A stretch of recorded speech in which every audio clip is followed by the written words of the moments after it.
is the right to tell what they do not want to hear. CNN, MSNBC, Fox News. Tired of the same repetitive government narratives? Then wave goodbye to the distractions and rhetoric of corporate media. For this is Anti-Media Radio. But I want to get the language right. The big government is in trouble. You're all a bunch of slaves! Bunch of slaves! What we need in the United States is not violence and lawlessness, but is love and wisdom and compassion toward one another. What's your definition of media?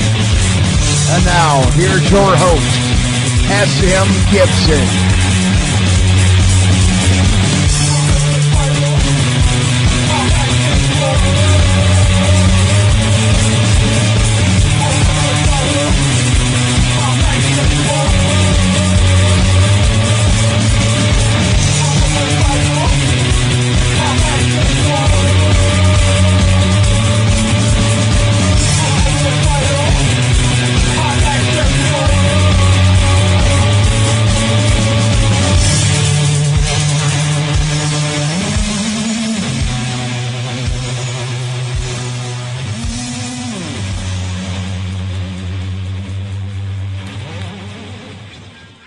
As the world burns, my name is S.M. Gibson, and you are listening to Anti-Media Radio, your alternative to the corporate narrative. It is December the 1st, 2015. Make sure to join us live every Tuesday and Thursday night at 11 p.m. Eastern, 8 p.m. Pacific at www.ucy.tv/TAMR. And you can always catch our replays on YouTube by searching for Anti-Media Radio. So far in 2015, 1,084 Americans have been killed by police officers. 116 police officers have died in the line of duty. 152 people have been beheaded by the government of Saudi Arabia, a country that we will be talking about at length tonight. And the city of Chicago has seen 2,757 people shot so far this year and 464 homicides. Joined in the studio, as always, tonight is Mr. Kevin Knight. Kevin, how you doing tonight, sir? Hey, man. Good to be here. And Mr. Shannon Madden, our wonderful producer. Shannon, how you doing? Absolutely wonderful. You know, you brought up Chicago, and wanted to point out real quick, this is kind of one of the stories that's floating around, that Chicago's police chief was thrown out today after days of protest over the officer shooting of a black teenager 16 times. I don't know if any of our listeners have seen the video yet, but it is disturbing. It's a gruesome video. To be honest with you, I'm kind of... But... You know, Rahm Emanuel felt the pressure, I guess, mayor of Chicago, and we'll see if there's any justice in the case. That's all you can hope for at this point. You can't go back in time. The feds are supposed to be investigating the way Chicago police do business, which is something that we've talked about on the show quite a bit with their black op sites around the city. Let's hope some justice is done. I don't know. The cynic in me kind of believes that we're going to see more of the same, but the police chief stepping out is a step in the right direction. Well, unfortunately, it's not just the police station either. It's, we've heard a lot of talk, especially with both Rahm Emanuel and President Obama both coming out of Chicago. We've heard a lot over the years about the Chicago Players Club, the Chicago group of dirty politics that goes on. Apparently it's been going on for a long time, and it's pretty well known in the political world. So it's not just the police. I think by the time it gets to the police down to your local level like that, I think it's probably so saturated every other level of the probably the city and state government that it's going to be hard to do very much just by tossing out the police chief, unfortunately. Yeah. I want to go ahead and run down some of the headlines for tonight. There's so much in the news going on right now, I really don't know where to begin. Tomorrow, the UK is set to vote on possible airstrikes against ISIS in Syria. This is one day after the German cabinet approved plans to commit up to 1,200 soldiers in support of the international coalition. The U.S. also announced that it would expand its special operations forces in the region, including Iraq, which leads us to the next headline. Iraqi Shiite militias threaten to attack Iraqi troops. Here's the problem with this is they are fighting for the Iraqi government against ISIS and have committed to attacking U.S. troops if there's an expanded role in the region. Right now there's about 3,400 troops there, 3,500 troops we still have, plus what the advisors, which who knows how high it goes up from there. Right, of course. Yeah, and the other black ops guys, intelligence people that have probably been there for a long time, will probably never know that even exists. There's probably no way to really even get any accurate numbers, even if the White House are here. Yeah, I thought it was very interesting, the careful wording about the 200 new personnel that are to be, I guess, just get on a train and go over there, just go down the countryside, No, there's nothing to see here. They're just personnel.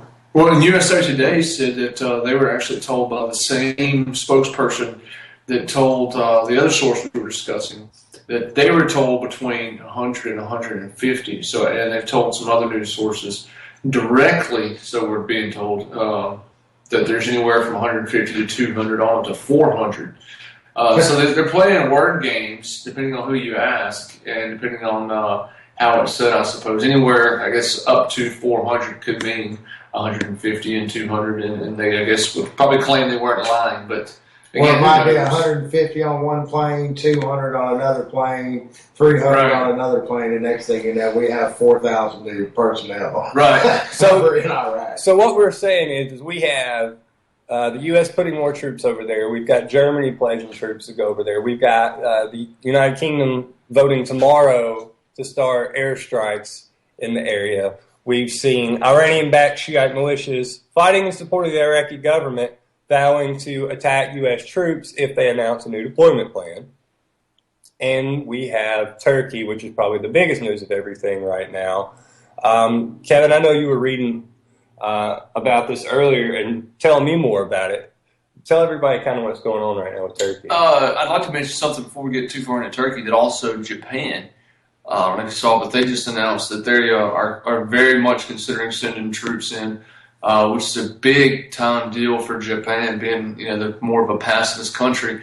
But they actually had some of their citizens that were actually held hostage and decapitated back earlier this year. So that's really caused a big uproar in Japan. And despite those actions by ISIS terrorists, Japan still has a lot of people that are really up in arms. They're really adamant that, hey, Japan does not belong in this fight. They don't have a dog in this fight. So I think that's interesting. It's adding another element to it. But Turkey's a NATO ally, and Russia, of course, getting involved. Now we've seen what they're doing.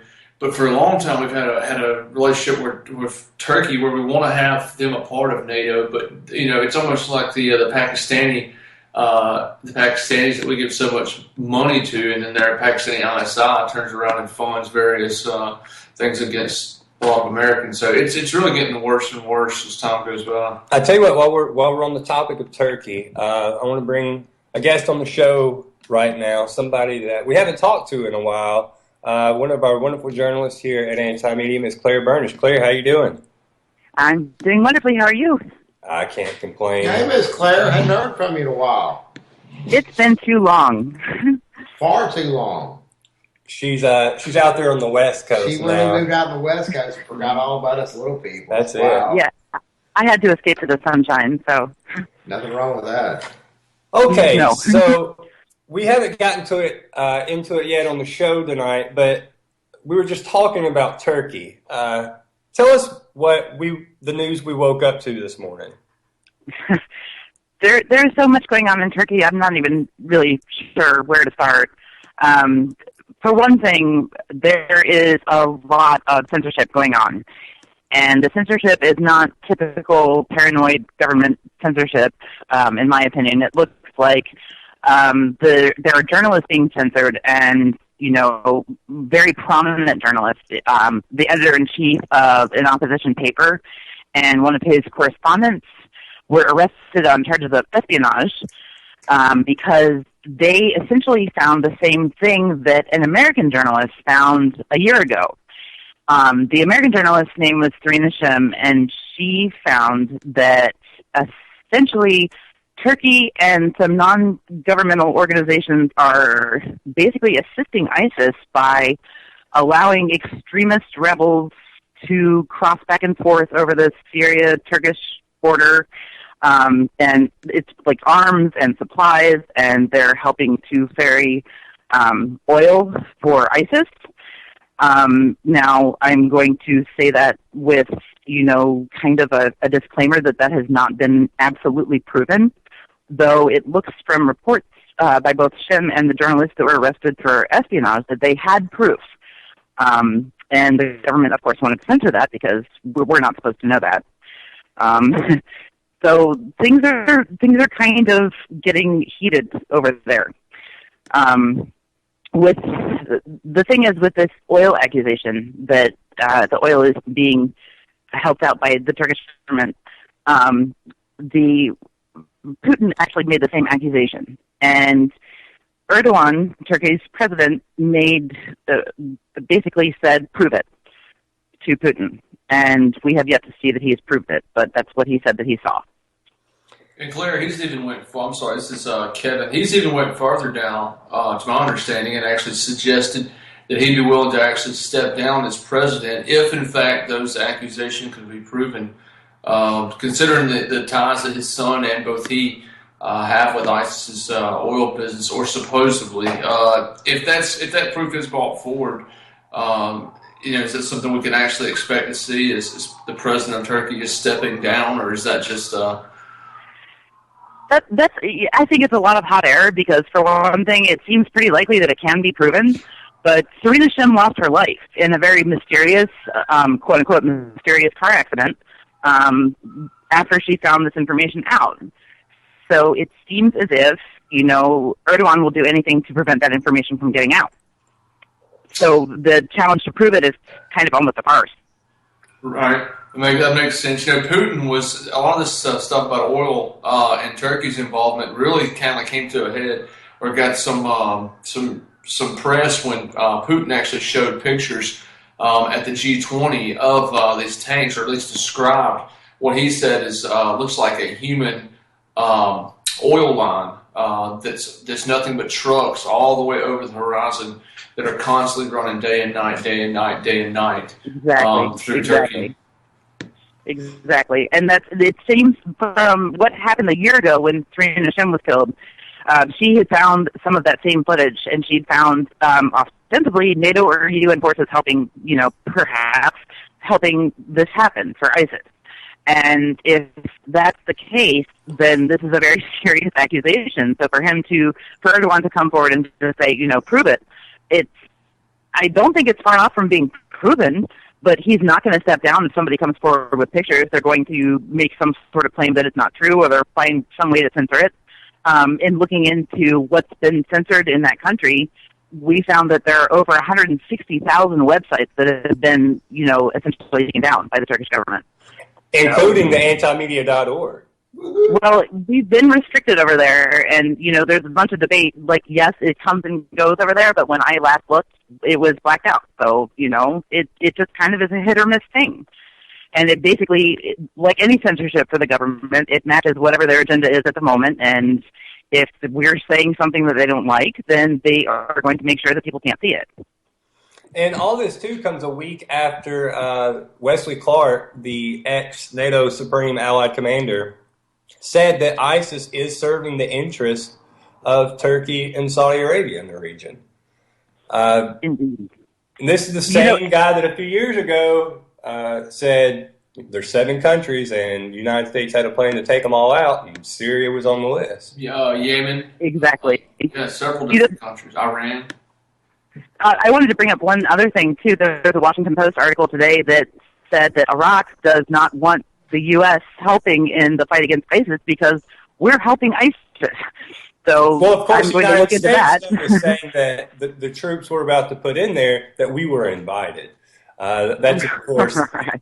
the line from the State Department. And that could be even just from some rogue official that calls himself an official, just kind of whispered, hey, you guys should come down sometime. And, I imagine it doesn't take a lot at this point for the U.S. to send forces in there, whether or not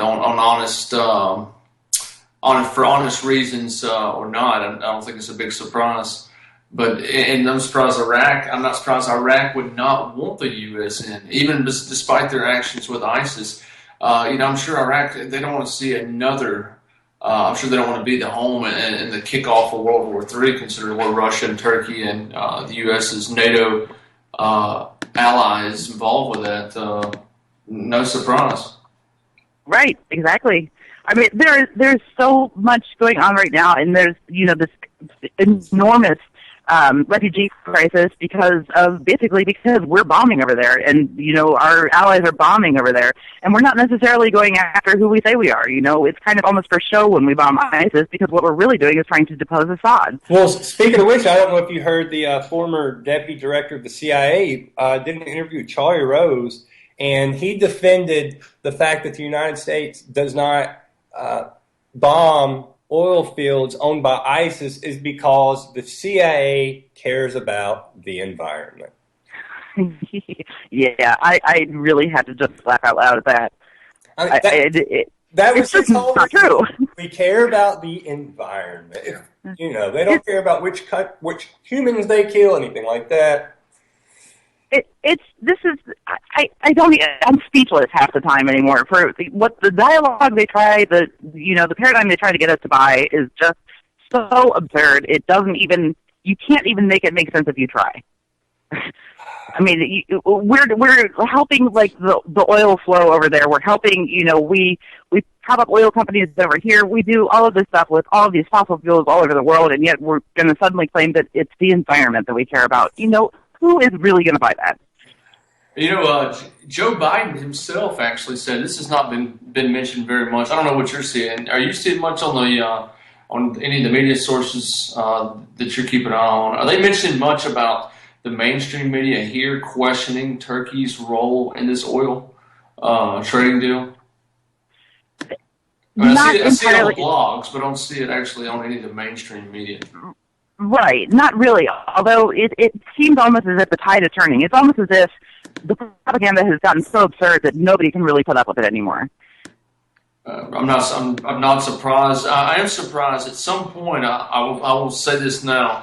It won't be long until Fox actually goes back and pulls the tape. And Biden actually gave a speech to a good sized group of Harvard students back in 2014, where he actually said that Turkey's president and Turkey are aiding ISIS with millions of dollars yes. in training and weapons. And of course, not too long after that, Biden of course apologized for that comment. But that was said. The comment was made and buried, and we've not heard any other mention of it. So the administration knows, obviously. I had to include that in the article because I thought that was pretty funny because, he said that, and then immediately he had to come back and basically retract his statement. Of course he did, because he was speaking the truth, and you can't have that. Right, and a lot of people probably just pass it off as Crazy Joe doing what Crazy Joe does, just talking off the cuff. Right, exactly. And they can use that excuse with him forever. Oh, yeah, they can, really. I don't know if you heard, too, Claire. I know we were talking earlier today about the 50 executions that Saudi Arabia is planning on carrying out. They're saying of people that have been convicted of terrorist crimes. Well, Al Qaeda has now come out and threatened Saudi Arabia. If they do this, they said, we swear to God our blood will be shed before the blood of our captives, and their pure blood will not dry before we shed the blood of the soldiers of al-Assad. Okay, well, you know what that just immediately brings to mind is really interesting, because now that we're arming al-Qaeda in our quote-unquote fight against ISIS, That's very interesting because Saudi Arabia is supposed to be our ally, so now we're arming both our ally and our ally, and they're going to fight each other. So who are we going to pick on our side? You know, when we play every side of the coin, eventually it's going to come back to bite us. That's it. And then I don't know if you heard, we mentioned at the beginning of the show, Iranian-backed Shiite militias fighting in support of the Iraqi government against ISIS is vowing to attack U.S. troops in Iraq if the U.S. announces a new deployment plan. So we're talking Iranian-backed Shiite militia. We're talking everybody getting involved at this point. You cannot make this up. I mean, and you can't really explain it either. It's almost as if we need to have an ongoing whiteboard discussion with, you know, the players. It's almost like this incredible farcical game that's being played, and none of it makes sense, and none of it's doing anybody any good. And in the meantime, all the civilians are just dying in droves and being forced out of their homes, and it's really just sickening to me. Honestly. It is, and the U.S. and even the U.S. media does a great job. Saudi Arabia has a huge propaganda arm, no surprise there, that really worked to tamper down any of Saudi Arabia's involvement with not just the 9/11 attacks per the 28 pages, but even their terrorist efforts and backing efforts in Syria. It was not in 2013. Saudi Arabia's government actually pardoned some 1,200 death row inmates. And as long as they would actually go to Syria and actually train these guys to be jihadists to fight up against the Assad regime. So Saudi Arabia, you know, they are, you know, there is not a whole lot of difference between if ISIS in Saudi Arabia, at least their government and the way that they run, at least what they strive to uphold as far as their political system. But yet that's one of the U.S.'s, I dare say, bigger allies. Even more so, I would even say, maybe not to this point, but getting closer to even being more of a partner than even Israel is. Yeah. You know, and also what comes to mind here is that it's like the worse we are, like the U.S. government is, in its involvement around the world, trying to make its own, you know, agenda, trying to secure its own agenda. The worse we play both sides of the coin, the worse characters we get in bed with. I mean, there's Saudi Arabia. We're excusing like terrible human rights abuses in Saudi Arabia. We're excusing it in Malaysia because of the TPP. We're basically excusing it with Al Qaeda by arming them. I mean, what are we going to do next? It's like, who really is the terrorist here? That's the thing. I mean, we're funding both sides of it. What you mentioned earlier, talking about when we're funding Al Qaeda, and then they're going to be fighting Saudi Arabia, who we're funding. I mean, we're just funding war, and whoever fights is welcome to fight. Yeah, eventually, in my opinion, it would not surprise me if everybody kind of wised up and just started attacking the U.S. I mean, there's only so much we can do. There's only so many people we can play for our own agenda before it just comes back to bite us. That's what I just keep thinking. Well, I think, too, though, is because we see, you know, the United States over there right now, they're not trying to win a war. If they were trying to win a war, they could win a war. I mean, the technology has advanced to that point. They're just over there piddling around, you know, kicking stuff up so everybody fights each other.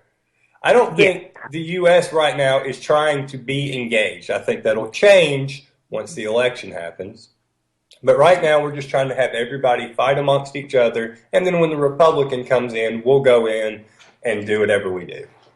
Yeah, I agree. I think that will definitely happen. I mean, considering our military budget is like, you know, more than the rest of the world combined or whatever, there's no way that we wouldn't defeat ISIS like right away, and yet we've been fighting them for a year, supposedly. I no. Yeah, and people can see through the propaganda now.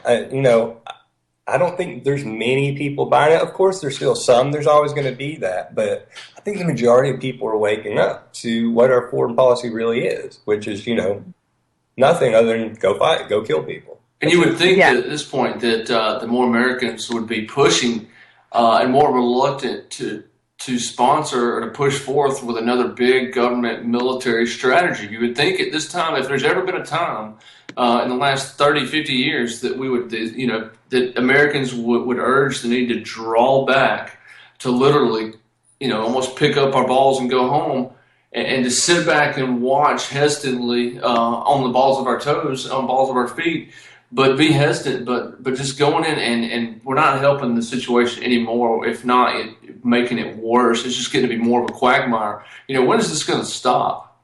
Well, that's a good question. Does this go? But also, that's, with terrorists happening, then we have a renewed reason to fight quote-unquote terror, or basically to impose terror, but, that was our new reason. It's like, in solidarity with France, we must go forth and crush ISIS, which, of course, means we're mostly killing, or whoever is bombing ISIS is mostly killing civilians, and innocents, and it's just, like you said, it's a big quagmire. It's a total mess. And eventually the truth is going to come out, and it's not going to be pretty. Speaking of killing civilians, just last week, the United States approved a sale of $1.3 billion worth of missiles and bombs to Saudi Arabia to use in Yemen, of which 2,500 civilians have been killed since March. Roughly half the whole the total count of deaths. There's been about 5,700 deaths in the entire war, and over 2,500 of which were civilians. It's crazy. 850 somewhere in there, women and children. I mean, do they want terrorists? Because that's how you get them. This is how you get them. Mm-hmm. It's just so sad. I mean, what this comes down to is this is really pathetic, quote-unquote, foreign policy that does nothing but meddle the U.S. in foreign affairs we don't belong in at the cost of so many innocent lives. And, people are going to stop tolerating it after a while. See, but you get the impression, okay, well, obviously these people are doing this for greed and for money, but at some point, this isn't about money anymore, because all these people have all the money in the world as it is. This is sociopaths in control here. Saudi Arabia has all the money it would ever want and ever need. They're not meddling for money purposes. You'd think Saudi Arabia would want as much as they export terrorism, you would think that they would want to be more in favor of exporting terrorism away from their region. Why overthrow Assad and put in jihadists that are going to be taking aim at the Saudi kingdom before too long? It wasn't a couple of years ago where Al-Qaeda posed a little bit of a threat, or was supposedly, that was the narrative that's being played, actually was posing a threat to Saudi Arabia's kingdom. So you'd think, that Saudi Arabia would kind of push that a little further away. I think, though, that Egypt showed us that if they don't like the leader that they put in, they can just go ahead and change him out real quick. Right. Right. Because the same thing happened in there after Mubarak got put out. That's true, but also Saudi Arabia, of course, as long as we're their ally, they feel like they're invincible because we have this enormous military budget and might behind them. So what are they scared of? I mean, nobody's fighting in Saudi Arabia right now. It doesn't look likely to happen. If somebody goes to attack Saudi Arabia, the U.S. is their ally, so that's really not going to happen. That's it. I mean, I think the U.S. would react to that just like they would react to somebody attacking Israel. Or just like they did when Saddam went into to Kuwait. How quickly Operation Desert Shield turned into Desert Storm. And it turned to a defensive action for Kuwait into a full-scale war. Yep. And really, honestly, with everything that's going on right now with, Turkey downing the Russian jet, that's a whole other story. Everything is looking like the march to war right now, and I don't know if it can be stopped, The drums are beating louder and louder every day. But I tell you what, thank you so much for calling in this evening, Claire, and being exceptionally informative as always. Thank you for having me. It's been a long time. I hope I can call in again soon. Yes, ma'am. Hope to talk to you soon. All right. Have a good night, guys. You too. Thanks, Claire. Well, Shannon, you were unusually quiet during all that. What's your take on this entire situation? First off, you brought up something too that all of this is kind of dependent upon our next election, and that just listening to all of this and imagining President Donald Trump making the final decisions in all of his affairs. Good night.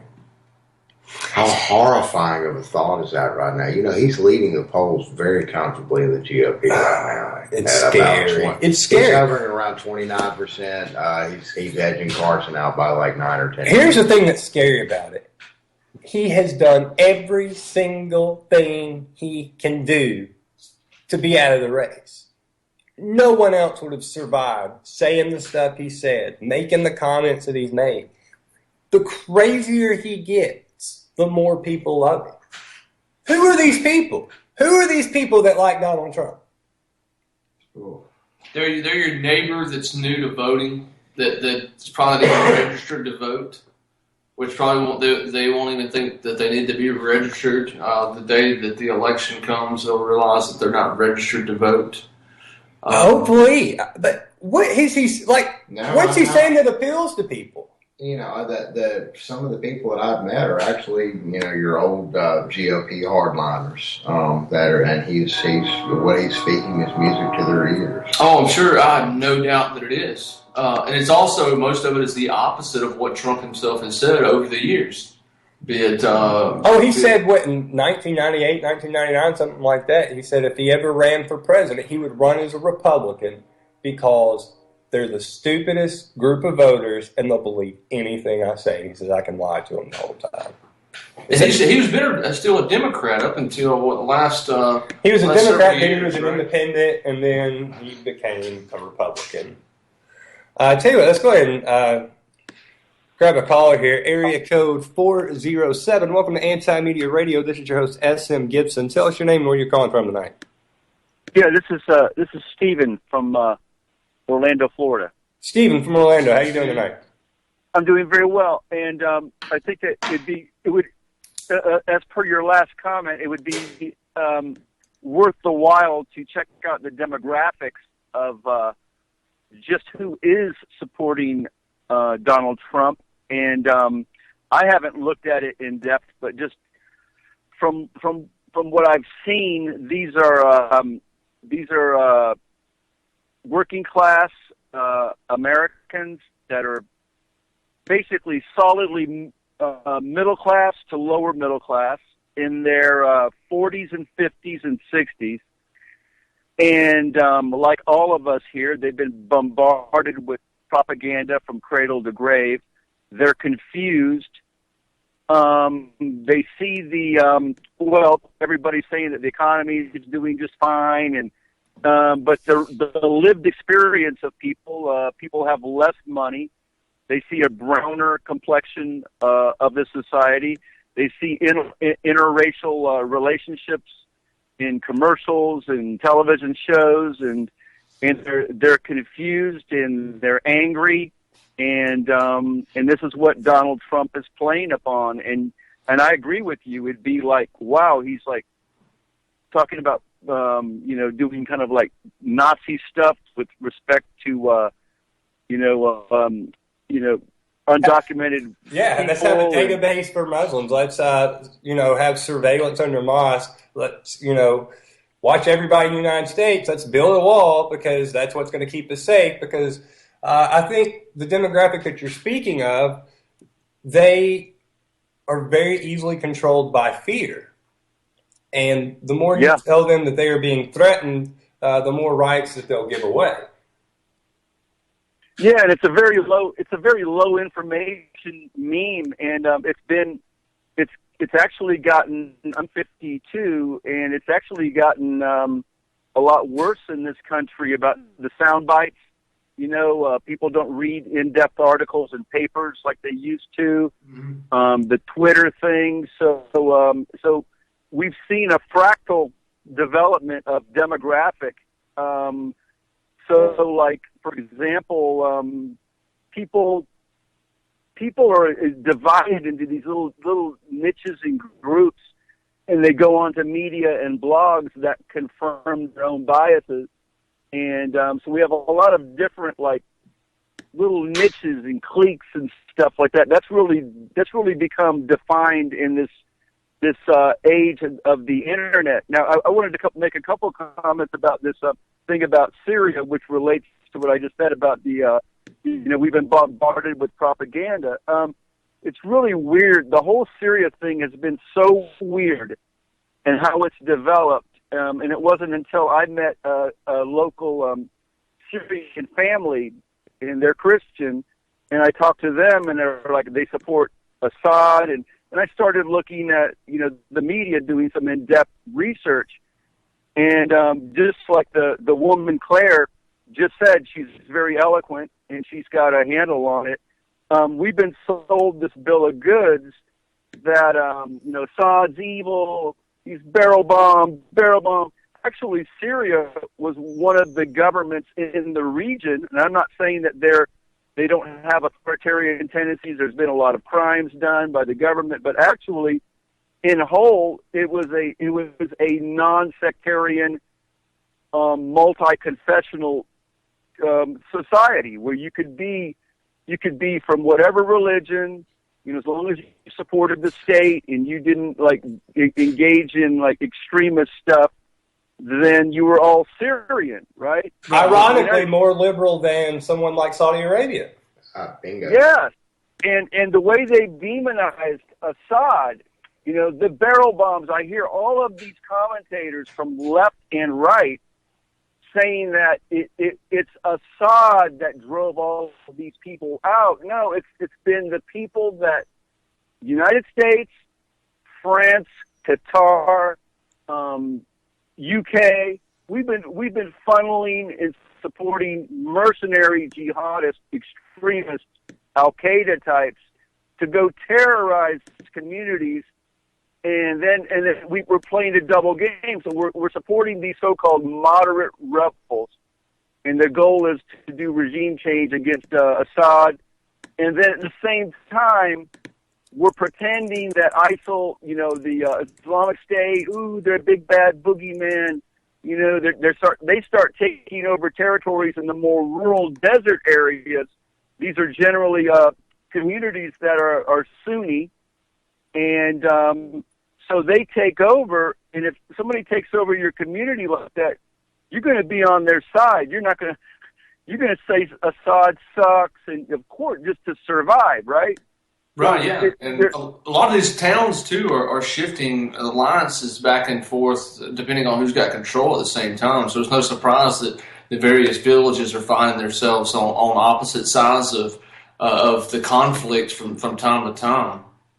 Yeah, and it's a weird demographic too, because just like in the United States, people that live in these smaller communities, they tend to be, they tend to be just like here. You kind of like skeptical of the big city folks. You've got your religion, and I don't necessarily think that they're for ISIS, the Islamic State. They've just been taken over. They want to survive, right? And the nastiest thing about this, I think that behind all of this is the situation with Iran and Syria forming a bloc with Iraq, and there's going to be a bloc that develops there that is going to be counter what United States domination in the region. And this is a Shia bloc. And but like I said, the government of Syria, they want to tamp down any of these sectarian characterizing the struggle with that. But what I think is really interesting is that the United States, I love my country, man, but man, we're on the side of Dr. Evil on this one, man. No, we're not. But that is an important distinction. But we're not. And that's something I think that a lot of us have to remember when we're speaking to other people. Because I'm sure you probably get this a lot too. People that question you and think that you somehow hate your country because you criticize the actions of the U.S. military that belongs to the U.S. government. But no, I understand exactly where you're coming from. But yeah, we're right to call it like it is, though. It is a government run amok. Yeah, you're totally correct. You're totally correct. And but when I hear. But people are figuring this out, because I heard this old painter, I do work in construction area, and he was talking to his buddies, and he's like, wow, we're Turkey supporting ISIL. I just heard him blurt that out. So, man, people are just seeing this. And one last thing before I hang up, what I think is very, very interesting in this is that France and Germany, okay, they're going to be coming involved. Now, I just can't conceive how the United States, Obama and them get France and Germany, if they get in the theater, right, how they get them to turn on Assad and Russia. I just don't see how. I don't think that Merkel and Hollande even they would be skinned alive if they turned it around to be a World War III scenario against Russia. So I'm looking at how this plays out, and you know what Obama just said recently today. He made a warning to Putin. Oh, you don't want this to become another Afghanistan. Actually, that was a communication directed to the Russian people. See, they're so bad. They're so much in a corner that they're trying to warn off Russia from continuing to support the Syrian government.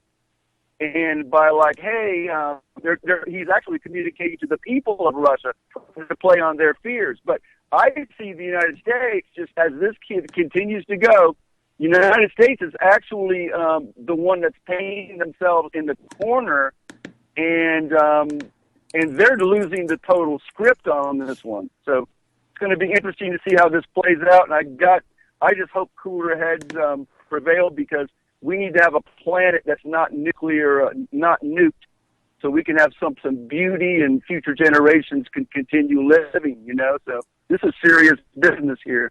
That's it. You said it. Thank you so much for the call tonight, Stephen. And please call again soon. We're going to jump to another call right now, area code 719.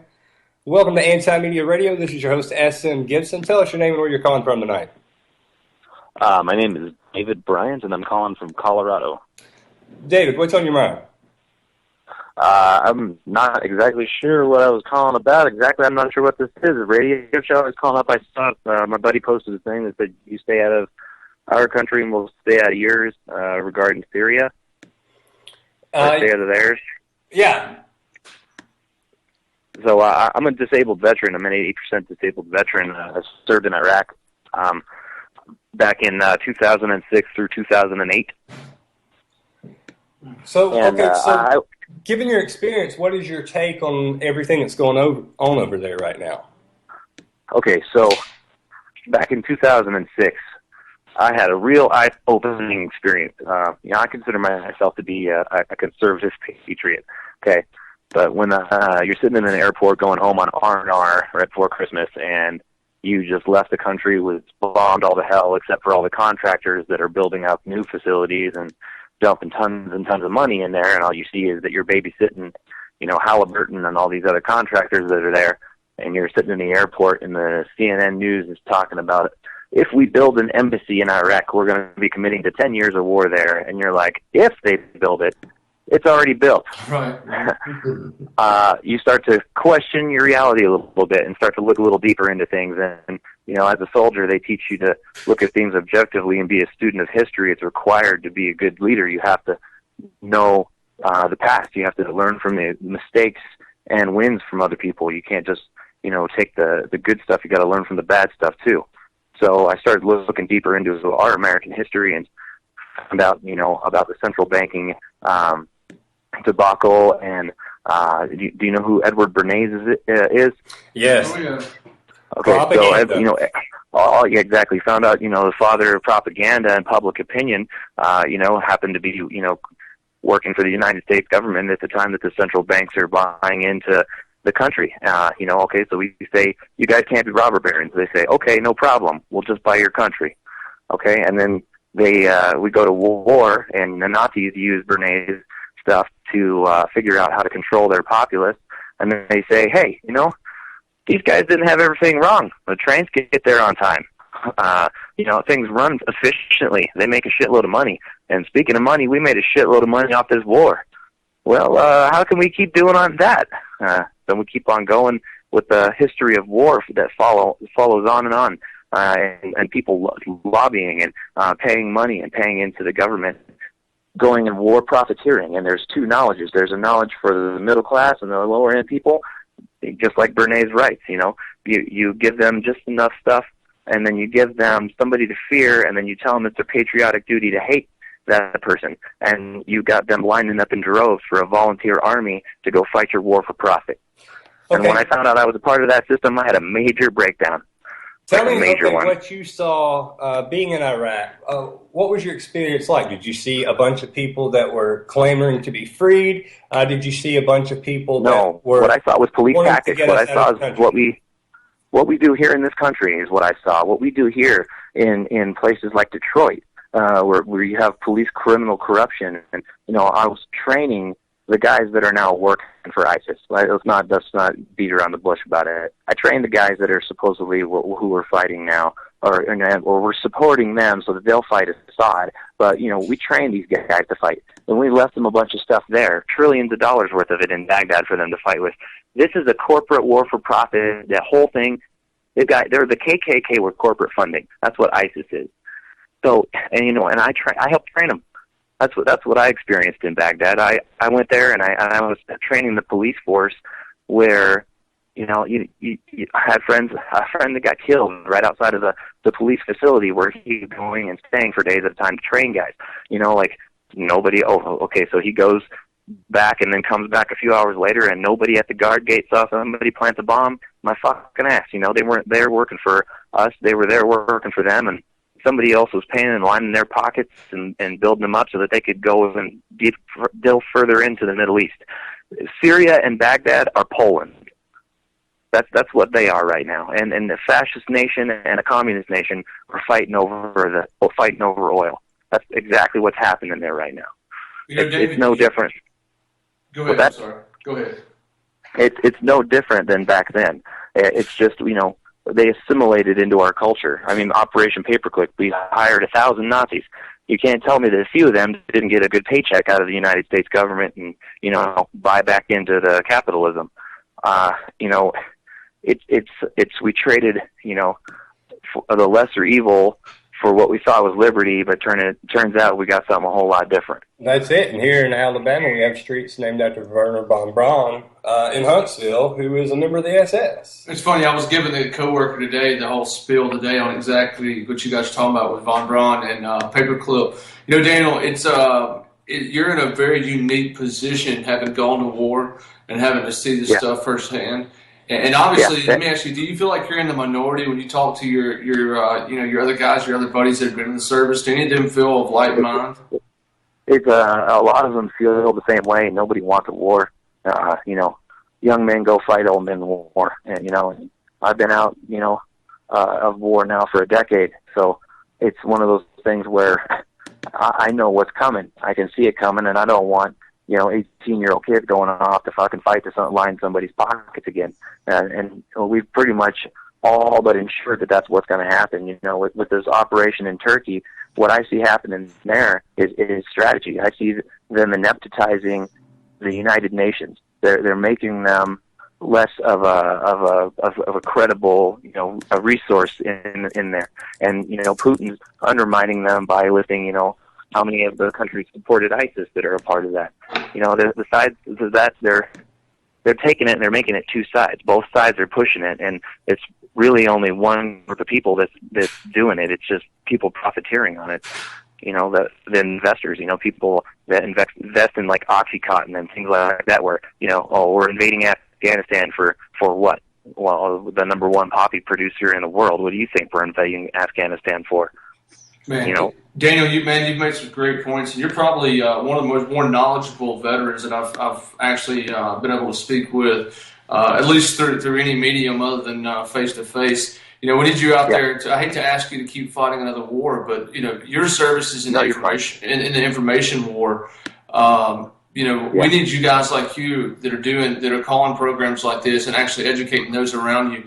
And I, for one, can't thank you enough for calling in tonight and for sharing your take on all this tonight. No problem. Thank you so much. I've been trying to reach out into my communities and everything here. I've been out on street corners in the last couple of weeks since all this stuff started ramping up. I see military operation ramping up is what I see, and I don't like it.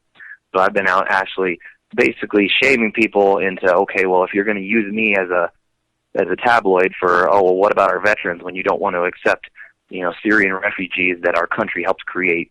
I don't know how you guys stand on that, but, not all those refugees are bad people, and I'll tell you right now, we owe a few of those people a safe haven because a few of those people are coming here from Baghdad. Oh, I think all of us we agree. pushed Baghdadis into Syria, and we created the Syrian conflict. We completely created that by our unjustified invasion of Iraq. And then being there pushed them into Syria, where they were then subjectified and basically turned into slaves. They were turned into illegal, the way we treat illegal immigrants here. We pay them, for the same wage, the same work, half the wages. And the people that were there outnumbered the people that were in the country in the first place, and they said no more. So then you got a group of refugees that turn into a group of rebels. Okay, so those rebels that are now fighting against Assad and his government and everything like that, yeah, he's unjust and everything like that.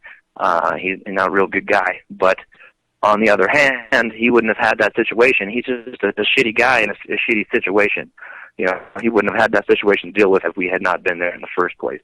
And the thing that's so frustrating to me is that we deal with the refugee argument, and yet Americans do not realize that the only reason they are refugees fleeing a war-torn country is because, just like you said, we created the war-torn environment.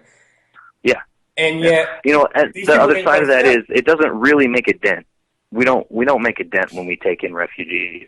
There's literally billions of people over there. We barely have a billion people, or a couple billion people here, maybe. It's just the numbers over there are unfathomable for most people. The amount of people, it's just people on top of people. You come back overwhelmed for a reason. When you're in downtown Baghdad, there's like 1 million people stacked on top of you. It's ridiculous that you can't even hardly walk, let alone drive around in downtown Baghdad. And it's just all those people had to go somewhere because both of those countries are blown shit. They have no infrastructure and no resources to speak of because the places that do have resources are occupied by terrorist forces that we trained. So it's one of those things where the war's already started and it came home. I felt like I brought it home with me, which is why I'm a little different than most veterans. I feel like I brought it home with me, and I'm honor bound to take care of it. And there's a reason. I feel like there's a reason that there's 22 a day. I feel like there is more than one guy out there that feels like me, but we all feel inept. We feel unable to deal with the situation that's happening in the world right now. But that's not how I do it. And I plan, if there's any veterans that are listening to this, you can find me through Facebook. Can I give my Facebook information over there? Sure, Facebook.com/David, DAVID, Michael, MICHAEL, Bryant, BRYANT. All one word, no spaces. You can find literature and information and reading on there on all sorts of different issues, both sides of the fence, because there isn't really a side of the fence. That's all an illusion. And the sooner people get their heads around the fact that it's all an illusion, that there is no party in control of anything. It's they push the public opinion one way or the other way, and whoever gets in office, it doesn't really matter because the guys that are getting paid by lobbyists in Congress are the ones that are putting all the roadblocks up and making all these big changes like the TPP and Citizens United. If we don't get rid of those stuff, we're going to lose our country for sure. It's one of those things where it's absolutely essential that people exercise their freedom and liberty at this time, or we're in big trouble. That's it. I tell you what, thank you so much for calling in tonight, David. Fantastic call. Please keep up the good fight, and thank you for all that you've done, sir. Thank you. Yeah, you wish you could have somebody like that call in every single episode. Gosh, I mean, you know, and the perspective that he's able to lend, actually being there, boots on the ground, and coming back home. I mean, you know, we've kind of had to arrive at this conclusion, I don't know, maybe sideways. You know, this is something that he actually was there in the middle of and saw with his own eyes. Right. And had to do and that's a similar story, you know, we've had Kelvin on the show quite a few times who served over there. And that's pretty much the same story that he's given us. There was no reason to be there. There's still no reason to be there. And the terminal has been created by our president. Man, that's probably one of the better calls that I've heard in a long time. A lot of good information that I'm sure is new to a lot of people out there, all packed into that, 10, 15-minute call at that. Mm-hmm. A lot of good information. I hope if he's still listening, man, I hope you do seriously consider or find another venue to get your word out, because you're very knowledgeable and it's like you've got a good head on your shoulders. Obviously, a great head on your shoulders to go through what story he's to back it up, right, too, yeah. you know. So, just with a few minutes here, kind of like we do at the end of every episode, what are our solutions? What's going to fix this? What do we do? 2 words: Vermin Supreme. The boot. The boot on the head, Vermin Supreme. You'll get a free pony out of it, And systematically abolishing the government the minute he's elected. I don't know. It sounds more and more lucrative every single episode of the show that we do. Yeah, you are still not off the Vermin Supreme ticket. Hell no! Have you seen that man? He's on the ballot in New Hampshire. Speaking of presidential candidates, hopefully we'll be talking to Jill Stein coming up pretty soon. So that'd be awesome. Look forward to that. From the Green Party, for those of you who are not. Presidential candidate she ran in 2012. Right. She's running again in 2016 as the nominee for the Green Party. So she was a co-signee on our lawsuit with Libertarian Party and a few others to sue the presidential election debate commission. Excuse me. And also we've got another few other guests that we're going to keep the names quiet right now, but some big guests coming up soon. So look forward to that. Yeah, who could it be? Who could it be? So Shannon,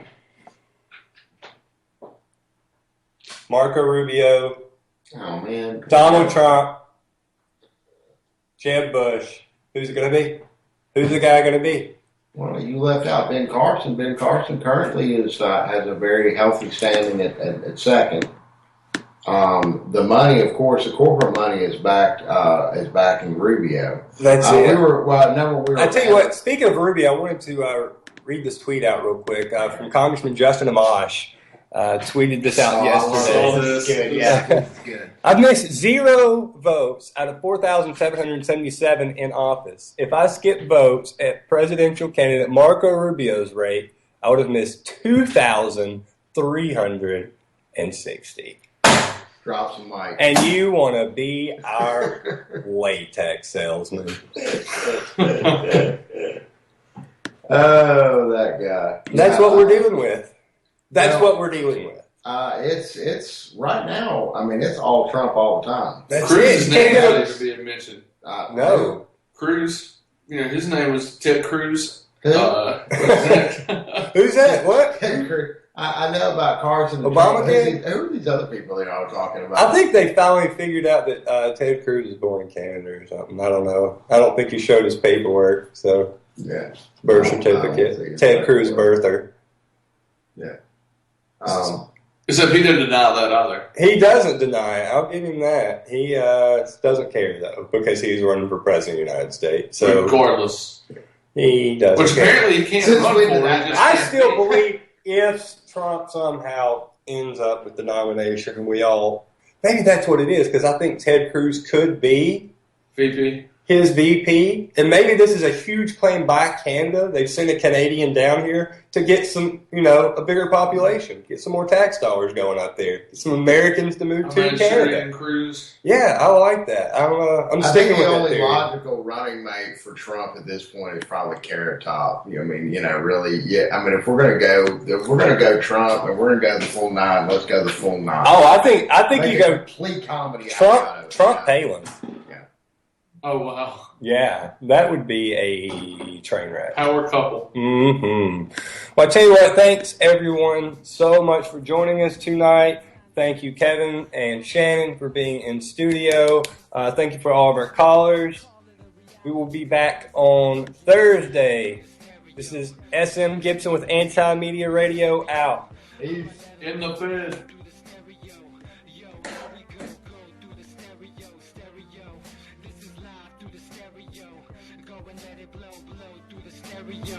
I'm I'ma let 'em know through the stereo. Yo, here we go through the stereo.